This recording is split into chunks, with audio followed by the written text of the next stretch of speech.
Hello and welcome to Let's Try. We're trying Unexplored 2. Now, I have a lot to say about this game, but first of all, I want to thank the commenter who purchased this game for me. After we had a divisive conversation, like if I knew that having divisive conversations would have games purchased for me, then hey, let's sit down and chat. Not actually, I don't actually want to do that. So anyway, Unexplored 2. I haven't played the first one, but I understand that this is a very different experience from the first game, or at least partially different. It's a different vibe.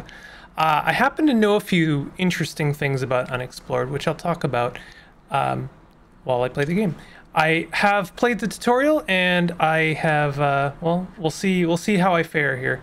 Combat is sparse and easier. Game is as it is intended to play. I like that. Game is as intended by the designers when they thought they were still making a roguelite action game, hard and somewhat unforgiving. Alright, well what do we mean previous difficulty? Reuse last, okay, we'll do standard. So we have options, adjust your difficulty. Oh, this is interesting. So what do we have? Healing brews are common and less expensive. Wayfarers start with 30 health. You can only be killed by creatures. Damage from hazards, plant life, and traps can take you down to 1 health, but yeah, I think I like that. Let's take that. Enemy groups are reduced in numbers so you're not easily swarmed. Every time you rest, the game is saved. You can restore the save even if your character dies. Now we'll do hardcore. Combat is less frequent. Every character starts with a status spirit. The vault contains 1 well-made item. Alright, well, listen, are these like, the red one's harder? After completing a quest, you will not be offered a free ride back to Haven. Interesting. Okay, so you can make the game harder on yourself if you want. So what do we have already? Auto heal. When you would die from damage, you automatically use a healing item instead. Encounter easier enemies. World events happen less frequently. Okay, I really like accessibility options, and I think that this is nice. And I also appreciate that they default to giving you some. That makes me wonder, actually, if I went to start a new game, what happens if I set to Elder? So the different difficulty settings are just adding different modifiers. So that's kind of interesting. I like that. All right, so let's set to hazards don't kill. And I'll just keep it to that for now. Content options. Start with prologue. Some basic options in Haven's Temple need to be unlocked. Sure. Activates experimental content for this world. Check our Discord to see what is currently in. Okay. Latest content. Whenever possible, the game favors the newest content. No, we're good. So now we have choose 1 of 3 characters. Skilled hunters who stalk prey big and small. Chosen options. Adventurer, disciple. Well, I'll leave it for now. We'll randomize this. There you go. You can play along if you have the game and want to. I've heard kind of divisive things. I mean, it's on brand, isn't it, or on theme, about Unexplored 2. I heard that a lot of people were expecting one kind of game and were surprised to encounter a different kind of game. And I have a theory about that. As I understand it, Unexplored 1 was a bit more of a, well, kind of a predecessor to like every single game we have now, or that comes out, like, often, things like Hades, things like Wizard of Legend, things like, I don't know, like name any number of the top-down action RPG kind of roguelite games that have come out in the last like 5 to 10 years now. Are we getting there? The lore master in their oversized regal attire seems lost in thought. Their posture is hunched as if years of worry have physically weighed them down. There you are. I was waiting for you, Wayfarer. I'm gonna try and go through this because this is important, but I also want to like show off the gameplay. I have a task for you, one of the utmost importance. I must add, more important even than the plan, they say as they lower their voice a little. Plan. Ultimately is our mission to destroy the staff of Yendor. I did know that part. It was in the tutorial. Nice little reference there, and an interesting twist. And we're not trying to retrieve the staff of Yendor, we are trying to destroy it. This temple was built by the Meringue, an ancient people that disappeared long ago. It is a wondrous place, a true marvel of magic and technology. Unfortunately, something broke down, and now we have lost access to most parts of the temple. We need you to go and collect some parts from a ruined tower. Show on map. Okay, so we have a map. Journey. New lead. Oh, wait a minute. Are leads like clues? Have I already like made this much easier on myself? I really just meant to like, you know, select it. Okay, so we can do a lot to the map, by the way. I really appreciate that. But yeah, we can add markers to the map. And that's pretty cool. So yeah, let's commit to that. Wonderful. Let me see if I can get you some provisions and you can be on your way. Learn the legend of Rafi, Wayford, rope, torch, healing brew.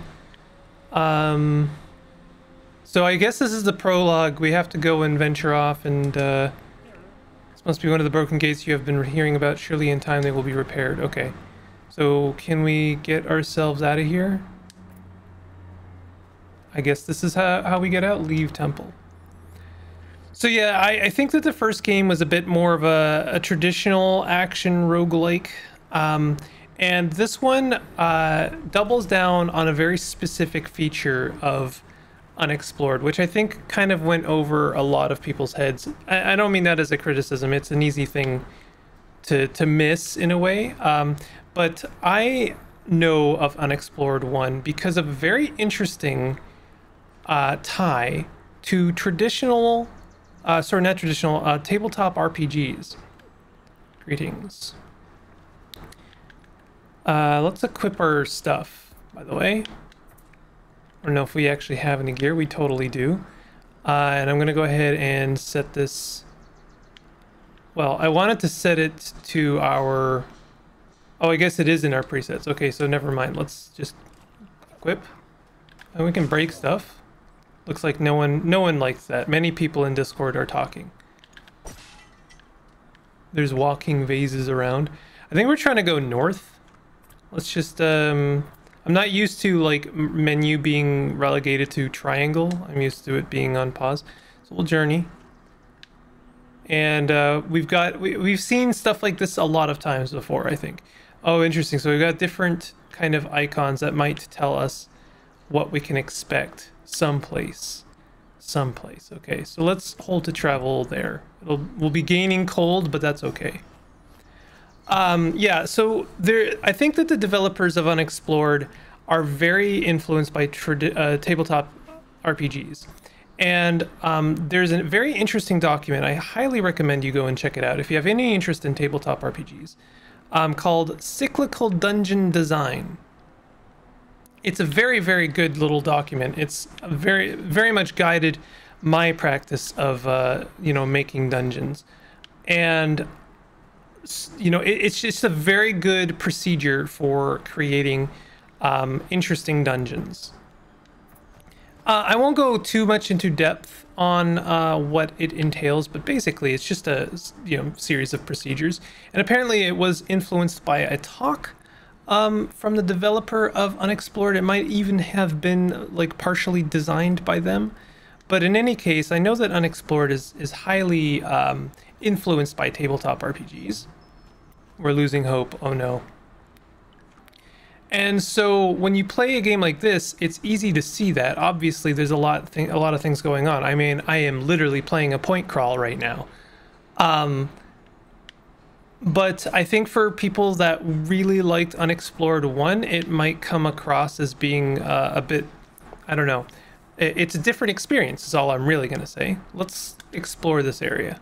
I know we're getting close to our destination, but we've lost some health, and we've also lost some hope, and maybe we can gain those things a little bit. Deal with the dire rat infesting this place, okay? So I do think that when the developers set out to make a new game, I mean, it's a difficult thing here, right? Like, I've said this before about other games. More specifically, I talked a lot about Terraria 2. But when you're making, you've made a game and people like it, and you want to make a new game, but like you want to get closer to the things that inspired you in the first place. Do you make a sequel? Do you call it something new? What do you do? It's a difficult thing to do without disappointing people. We have an unidentified pickaxe now. I suppose we can identify it. By the way, we have an interesting mode here of searching. So this is something that we can do.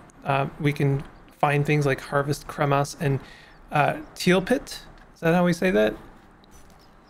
So I've gained some food potentially. I can investigate this door. The gate is barred through a sturdy mechanism. Use a lever or button to open. Okay, so we'll have to find that lever or button. I don't know if... Oh, harvest stick. There we go. We have harvested a stick. Kind of wish it didn't auto-equip it, but that's okay. So we can climb down here. We'll see if we can find anything down here. So yeah, I mean, obviously Unexplored 2 is hitting that tabletop RPG vibe very, very hard. And personally, I think that that's really cool. But I can understand people being like, what? You know, coming off of a game that plays similar to, like, you know, Wizard of Legend. Now, personally, I actually am not a huge fan of games like Wizard of Legend. I am, like, kind of really fed up with that trend, if I'm being honest. I kind of avoid top-down RPG, like, roguelikes. Like the Plague, Plague-likes, you know? I don't think that they're bad, per se. I just really don't like that experience. I'm not even a huge fan of Hades, and a lot of people will find, take umbrage with that. Don't get me wrong, I love the execution of Hades. I just really don't care for the gameplay element. So, you know, if a game looks like this, but plays closer to something like a tabletop RPG, where you have to be a bit more methodical and you have to actually consider your plays. By the way, this is the it's kind of an interesting way of doing like hazard like skill checks. Is you're basically kind of playing I hesitate to say deck builder. It's not really a deck builder. You're just kind of like taking risks, and there's not a lot of interaction here, but you have the option of drawing cards. We'll call them cards for lack of a better term, and then you're taking choices that can either affect you negatively but might get you closer to the success outcome that you want. So I have disabled this trap. That is, you know, that's what we've done. I can disable this one as well, or I can just leave it be. Uh-oh. Maybe I can just... Yeah, we can just beat it up. Maybe if I was being cautious... Yeah, there we go. We spot the other pressure plate.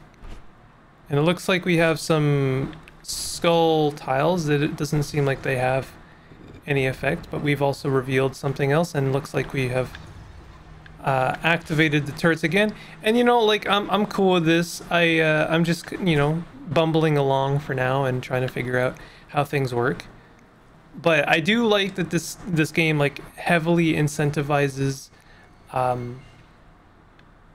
being methodical and being slower and, you know, taking less risks, as it were.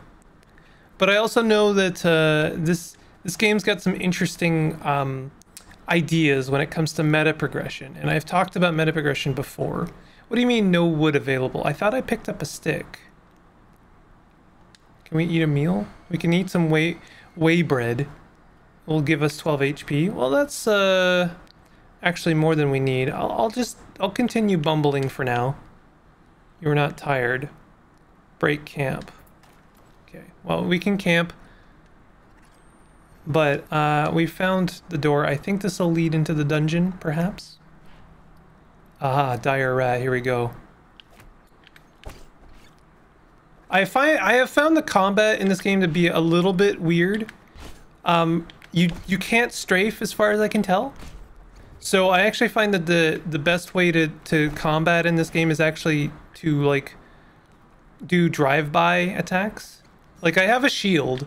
But the game warns you right away that if you block an attack, you kind of leave yourself open in a way, which seems to me like the opposite of what I want. But I do think that the combat in this game is not meant to be, you're not meant to necessarily be perfect at it every time. It is meant to wear you down. And that's where it comes back to tabletop RPGs. Combat, generally speaking, or at least traditionally in tabletop RPGs, are not necessarily a something to overcome like perfectly. I like, people are gonna, you know, have their own opinions about this, of course, but like I think that traditionally, at least when we're talking about like OD&D and like the original, the old play style of like D&D, combat is you know, you enjoy it, of course, but like it's meant to wear the players down. It's meant to like force them to use resources. Like I've heard, and you know, like in deep discussions about like what genre is D&D in the first place. At its heart, you can almost like relate it to a survival game, or even like a horror survival. Like it's a resource management game. And you like think about, I know there's a lot of things that people like to avoid, like the plague, when it comes to D&D, and this includes things like, you know, using torches, torch management in the first place, counting your ammo, like spell management is another one to a minor degree, filled with old books, dusty stacks of paper, folded scrolls, and the occasional map. You do not spot anything of interest. Okay. Strange device.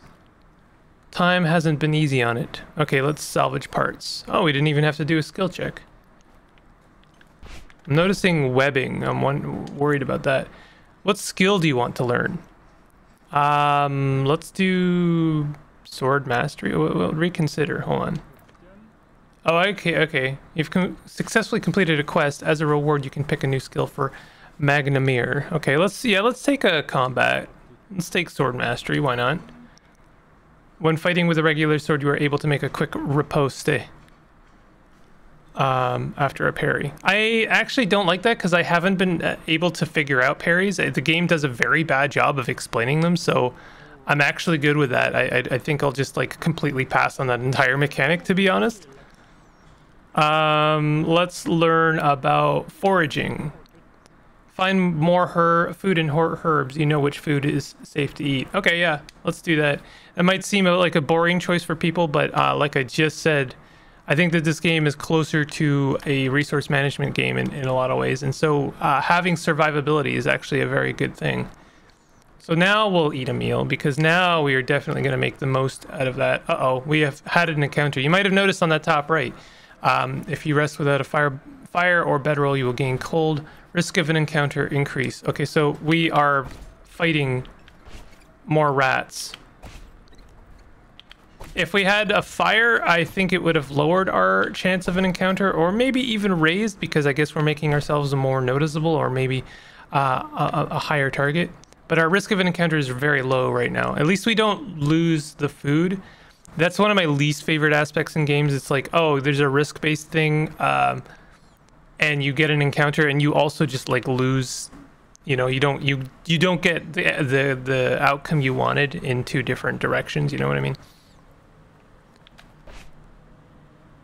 Dire rat has been eradicated. Okay, so I like this idea. It's even something I've thought about employing in my own like kind of tabletop RPGs. Is like rather than getting experience and leveling up in that traditional way, you just level up from doing a quest. Like maybe a quest will just give you a milestone. Maybe you just level up from accomplishing a quest. That's very possible. Hold on a second.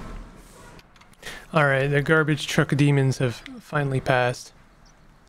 And of course, I am like completely off track now.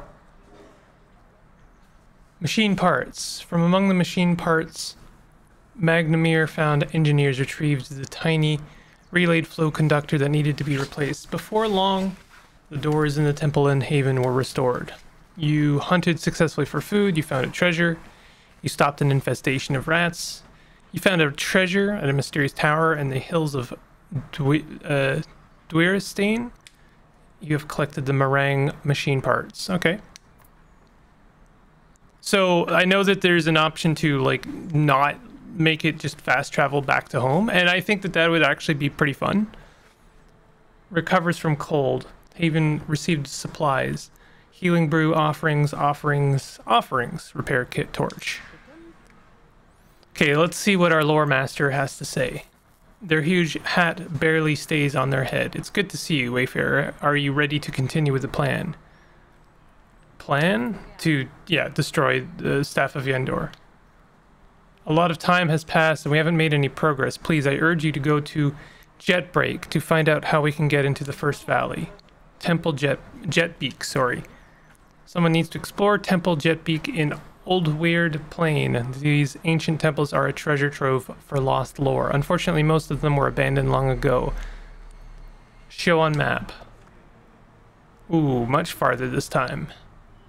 Leads. The site is an old temple to Raf. The site is far away from here. If you want to learn more about it, you will need to find a place such as a town or a roadhouse near where you can collect rumors closer by. Journey outward. Okay. I'm not gonna hit the journey outward button. I'm not sure what that means. It's a weird button that doesn't seem to do much. Commit. Fantastic. Please don't let me keep you any further.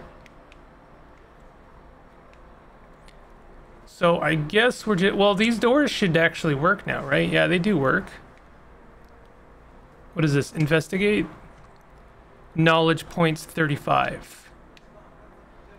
I wonder if we can just travel to here. A ruin. Select. I'm interested about knowledge points. It's an interesting idea. Commit to quest. Flame sigil can be found here. Well, I'm just curious. Sky sigil can be found here. Maybe we should do something like this. Challenge low. Distance not too far. We could commit to that. I don't know. I don't know what I'm doing.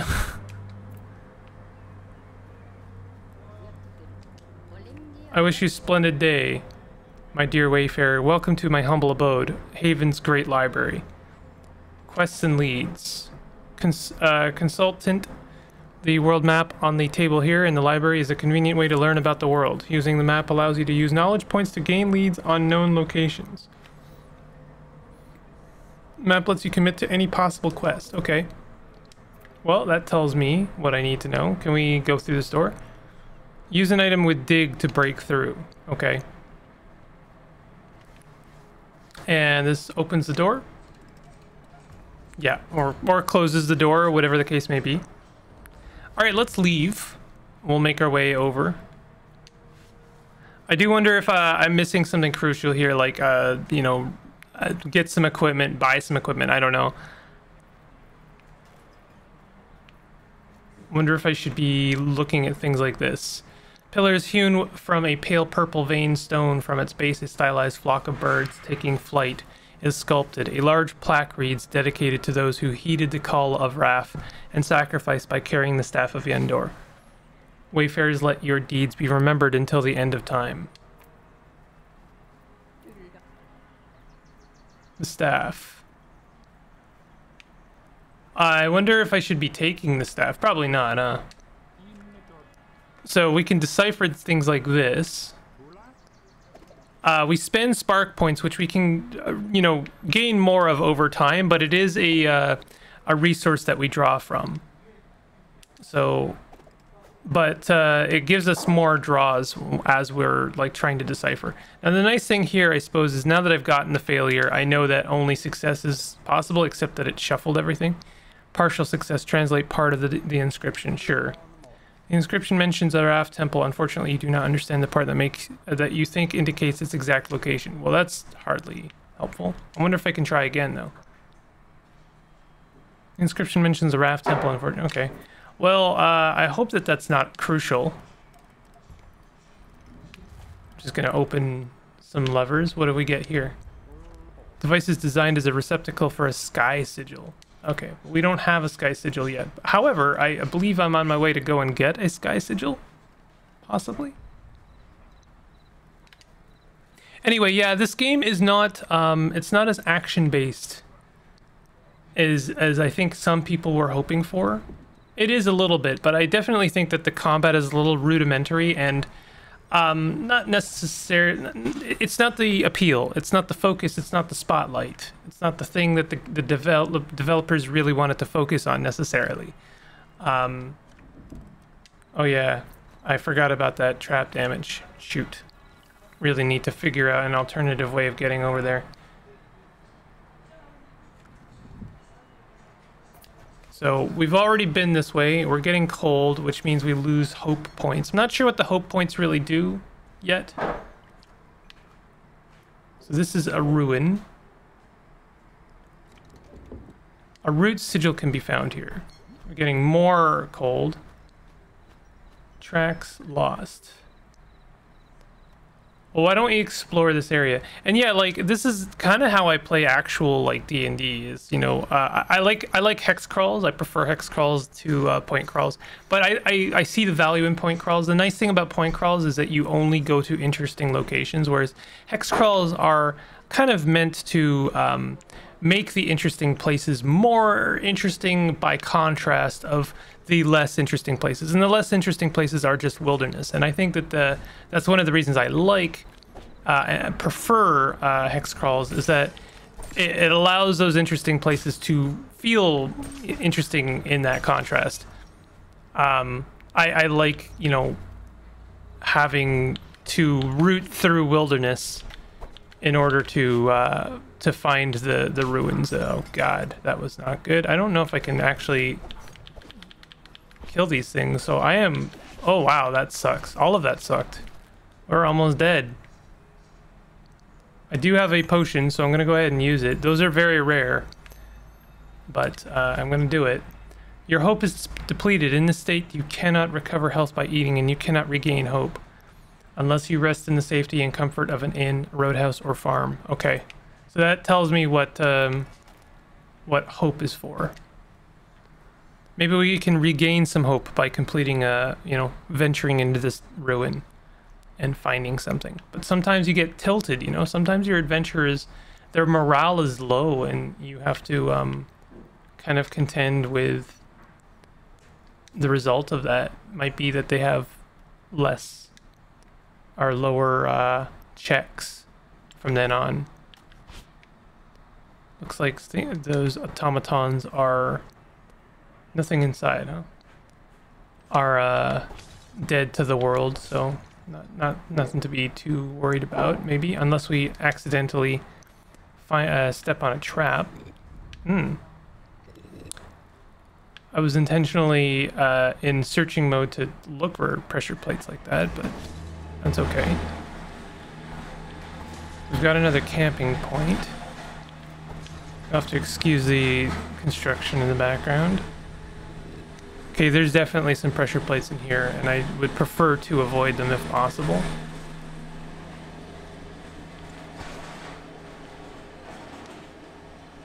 Okay, so far so good.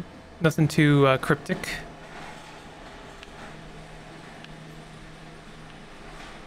We're hiding right now, but there's a lot of things to smash here, so we might as well just make ourselves known.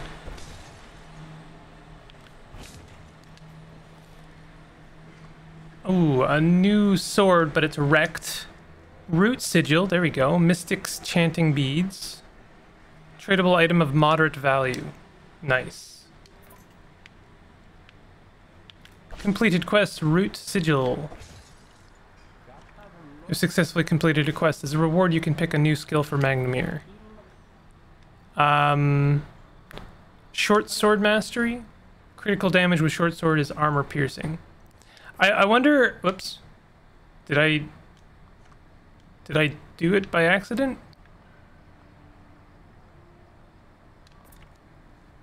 I didn't mean to pick something. Can use any type of sword to parry up to 3 times. You have the potential to learn a combat skill. I accidentally exited that screen, and now I can't get it back. That's not good.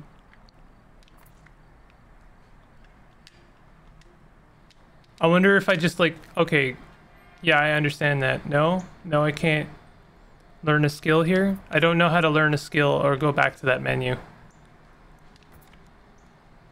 Well, that's unfortunate. I'm not a huge fan of that. Gain 5 sparks when you fail a social test. Find more food and herbs. Stand firm. When you stand still, attacks against you will not expose you. When used, this ability needs a few seconds to recharge.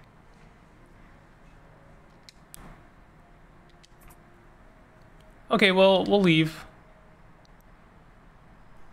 They're probably going to offer me to fast travel back, but I don't really want to. Ooh, I missed something there. Helborian Glimmer. What does that do? Again, I keep pressing start when I mean to get to my inventory. Used to remove poison and gain poison immunity. Tradable item, tradable item. Okay. We have more whey bread. Oh, we have a torch. I should probably equip the torch.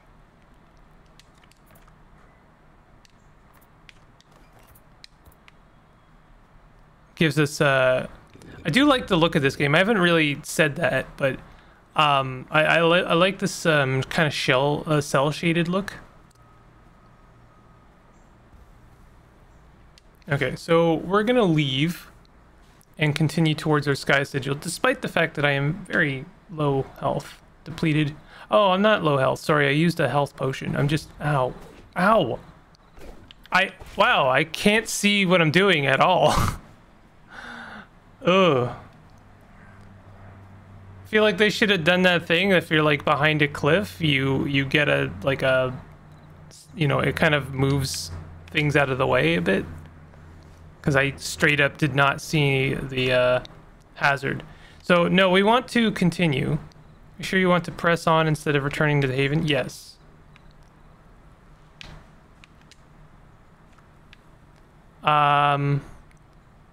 Flower season. So if we travel here, there's a chance. Well, I mean, there's lots of things potentially going to happen, but we'll make our way over there. I'd like to find an inn. Tracks lost, spoiled. Oh, we lost our food spoiled. That's unfortunate. Yeah, I'm not seeing anything really dangerous about this. I really just want to find an inn if I can. I feel like if I head east, this seems like a good place for an inn. If you get fatigued, you lose 1 hope. Countered by sturdy boots. Chance to find prey at your destination. I wonder if I can I... No, I can't search this location. Let's go east. I'm hoping to find an inn. I feel like our boots are almost done with. This place is overgrown with weeds and thickets. Fierce winds always sweep around this place. We're getting more cold. But I mean, our hope is completely depleted. So I'm not sure what that... Oh, okay, so we just lose health now. The Empire issues new decree. Expand and exterminate. So there's a new ruin here. Should I really... Our whey bread has spoiled. I feel like we should do this ruin, if only to give us another chance to fast travel back.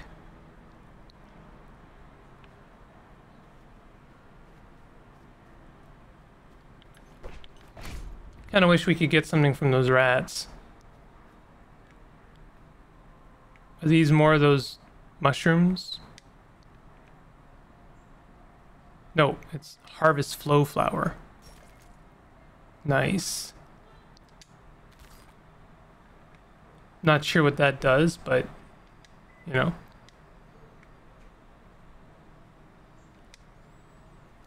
I do think I'm not sure how procedural this game is, and it's an interesting thing that I'm not even sure. All right, yeah, we can't really do much here. I wonder if I can just like, you have no appetite. Wait until afternoon. Can we gain hope from this a little bit? Doesn't really seem like it. We're definitely not getting any hope here.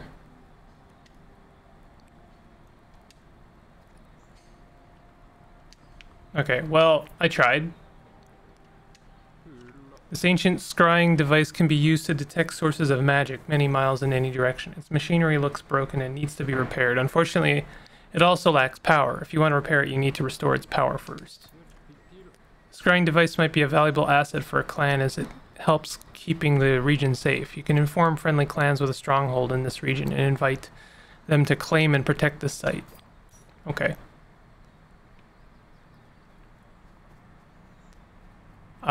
Looks like we do have access to a ruin or dungeon. I kind of appreciate how simple the ruins have been so far. They're not super elaborate. It kind of lends to the believability of the ruin in the first place, because not all ruins are like elaborate dungeons. I mean, even this is a bit more than it needs to be.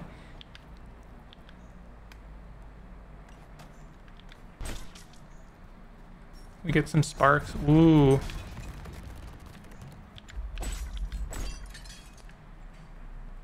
Okay, so we avoided some hazards.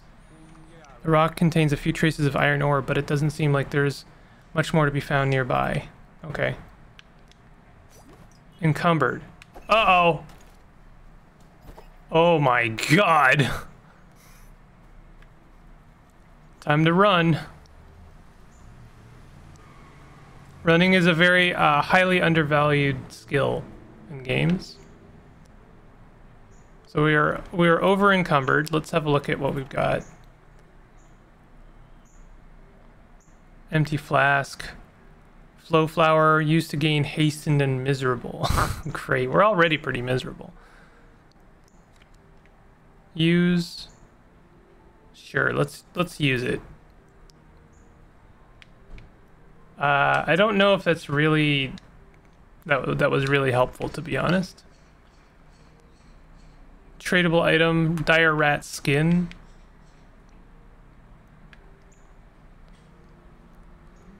We got a stick. Do we want to use the stick? We should probably drop this wrecked sword.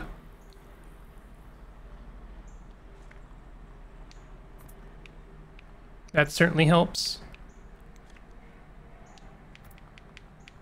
Falk's Rusty. 5 damage, disable shield, expose when blocked. Critical 3 damage.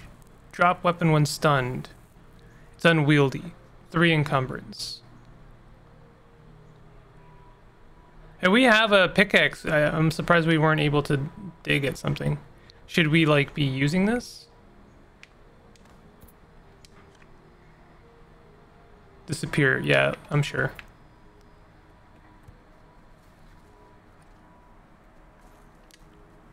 Yeah, so we can use our pickaxe. Ow. Something is happening. I'm trying not to interact with too much because I don't want more centipedes to be a thing. No sigil available. This device is designed as a receptacle for a sky sigil. Huh. No sigil available, really. Clearly indicates that this devices in this chamber power the scrying device in this area. Oh, I see. So if we had the sky sigil, we could bring it here. And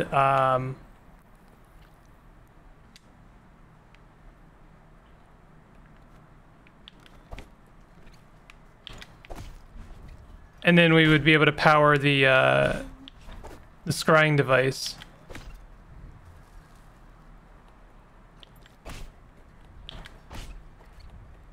There's a lot of rats, and these are bad rats.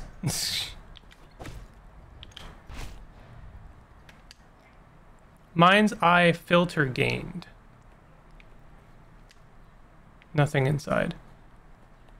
Okay, well, I'm gonna run out of this place. Ooh, goodbye.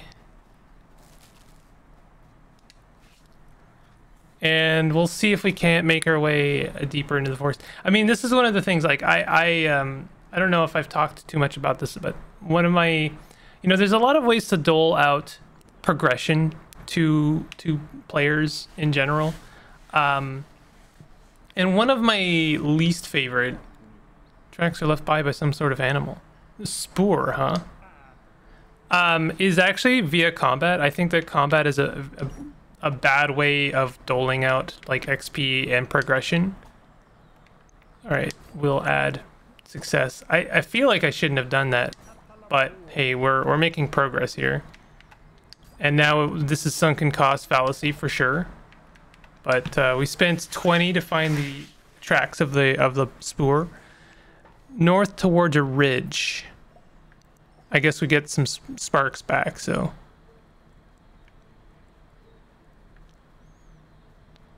I'm not sure, can we like track that animal down?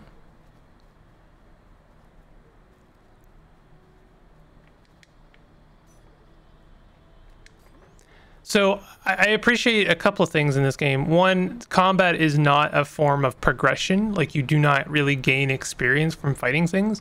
I'm sure you can gain some things, but that doesn't necessarily mean much. North towards a ridge. Well, this is a ridge, isn't it?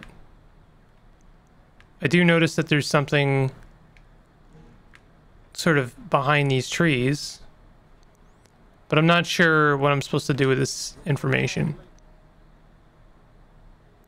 And I notice now it wants me to investigate it again.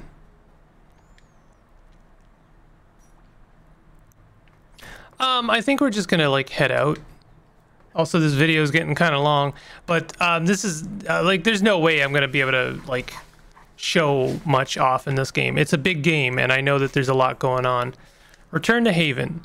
It almost gives me kind of like Extraction vibes. Like you kind of want to push your luck a little bit, and then, you know, come back, maybe sell some stuff, get some stuff. Magnamir recovers from miserable, repairs pickaxe. Nice. Their huge hat barely stays on their head. Temple jet break. Sorry, jet beak again.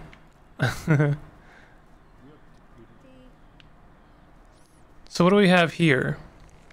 Ooh, we've got quite a lot of interesting things. Maybe this is something I can store stuff in.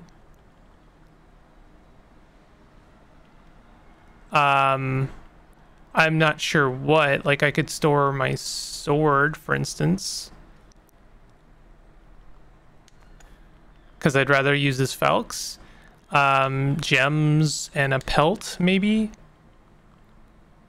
My moldy bread. Offer to the Prime Archivist in Haven or a Lore Seeker to gain 1 knowledge point. Oh, we have the root sigil, right? We should stuff that somewhere. I don't know, like, is this stuff...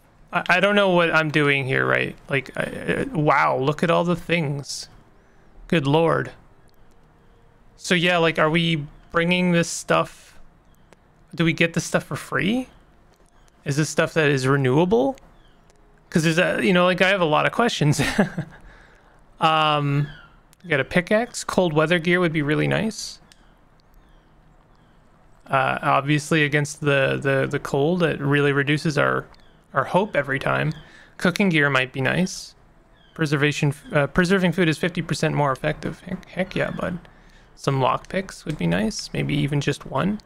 But we're like almost dead. So this is the Warden sigils. Apart from my responsibilities in keeping this space spotless and operational, I am also a master in the study of sigils. Have you heard of these? Sigils are a special kind of magical artifact that can sometimes be found. They are energized with magic potential. Through years of research, we found that I found out you can use them to power magic machinery and craft special items. Should you find a sigil, then please make sure to keep it safe. Bring it here or to another location with a forge. At a forge, you can use sigils to add magic powers to certain items, or you can take the sigils out of certain magic items, if that's what you prefer. It will not work with just any item, though. The item you want to improve by forging needs to be well made. You'll see which ones are well made when you try putting one in the forge. Okay. The vault is where we keep our most important supplies and treasured artifacts. As a wayfarer, you should feel free to take anything you deem useful or necessary. However, I do urge you to carefully consider what you take out and what you leave. I know it might be the last thing you want to hear right now, but we must take into account the possibility that your quest will claim your life. In that extremely unfortunate case, most of the stuff you would have taken is likely to be lost forever. Of course, we go through great lengths to find new supplies all the time, but there's only so much we can do, you see. Okay, so that answers that question. And if anything, that kind of means that the meta progression maybe makes the game more difficult in some ways. I guess I'd almost like to die just to see what... I don't know, like, what that looks like. Like, what does the meta progression look like? Pay tribute. Offer Waybread Moldy. Inspired. Okay, they'll take my moldy bread.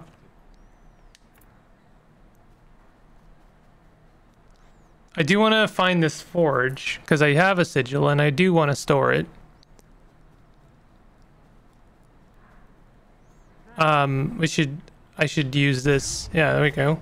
Ow. Is this our forge?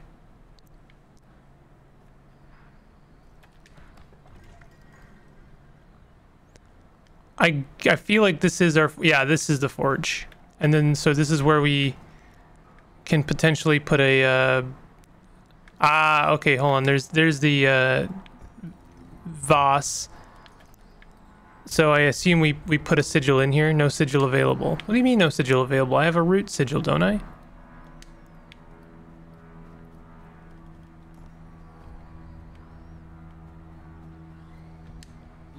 Beyond this gate, the staff of Yendor is kept safe and secure. If you want access to this room, you will need permission from the lore master.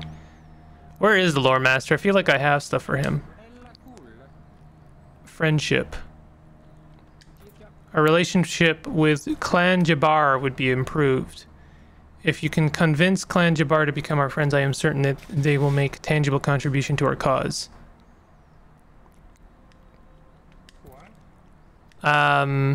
Amends. Clan Alzamida. I feel like I have things I need to give him. Waking these elementals might assist you on your quest.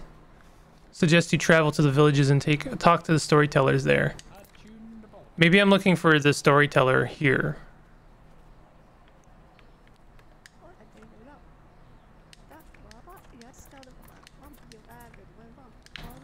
Don't mind me, I already read that, so please don't think that I'm just skipping it arbitrarily. Lore Master, there you are. Other quests. Raph's Key. There's a secure room in Temple Jetbeak where Raph's special relics are stored. There's a similar room in the other Raph temples as well. This room is locked with a special key. Unfortunately, the last copy we has was misplaced.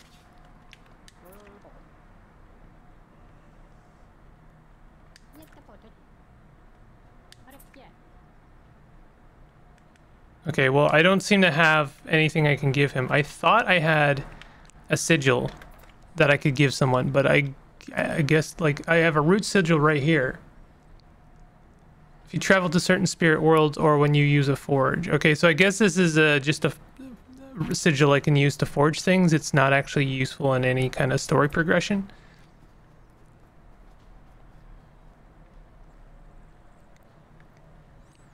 I wonder what's deeper down.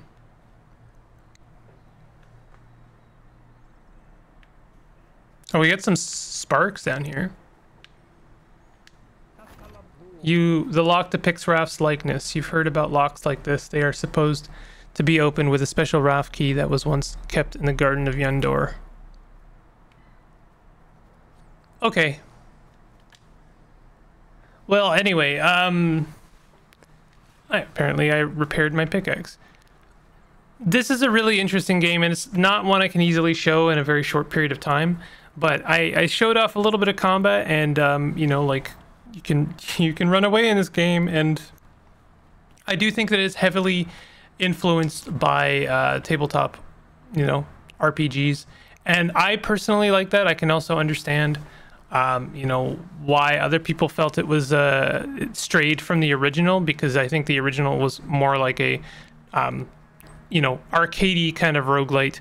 But in any case, I do think that this is an elevated experience, and I'm looking forward to trying more. I don't think I'll do a series of this, but I wanted to cover it in any case, just to, because I know it has been overlooked, and I know that it got kind of bombed a little bit by negative reviews, and I think that that is a shame. I think generally that always leads that's from you know, misplaced expectations, and that's not necessarily on the, you know, that's not a bad of the player. That's not necessarily the player's fault, because it's called Unexplored 2. So expecting a sequel to the original is fair. That's a tricky thing, and I don't have a good solution for that. I would suggest maybe like they should have just called it something else maybe, but I don't know. Opinions aside, what do you think of Unexplored 2? Let me know in the comments. And if you enjoyed this, definitely hit the like button. Consider subscribing for more content like this, and I'll see you guys next time. Take it easy.